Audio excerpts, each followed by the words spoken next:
Emmanuel Macron may be sure of becoming the next president of France, but he's still a long way from being able to implement his plan to transform France from a statist, rigid and sputtering economy into a Scandinavian-style powerhouse in which populists return to the margins of political life.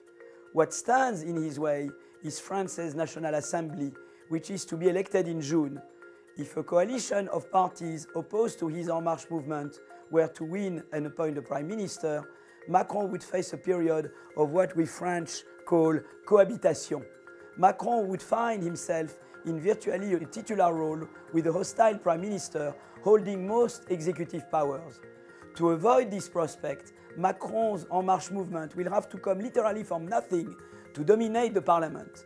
To make sure he gets a comfortable majority in parliament to implement his program, Macron will have to get members of parliament from other parties, from the center-right, the center-left, to join a coalition with En Marche. Such a coalition would be centered around a limited number of key reforms: labor market reform, tax reform, education reform, which all participants see are priorities to modernize the French economy. One thus talks about a majorité de projet. François Bayrou from the center movement MoDem is already supporting Macron.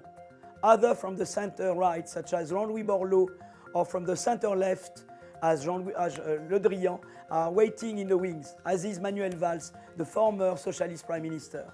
And from the right-wing party Les Républicains, Christian Estrosi, president of the Regional Council of Provence-Côte d'Azur, Benoît Apparu, and other personalities close to Alain Juppé have expressed interest in joining Macron's reform process after the parliamentary election. If Macron plays his cards well, shows resolve, but also listens and shows openness, he will successfully replace the old left-right divide in French politics with a reformist-conservative split. In doing so, to push his bold reform agenda, Macron will make history and become a beacon of hope for progressives everywhere.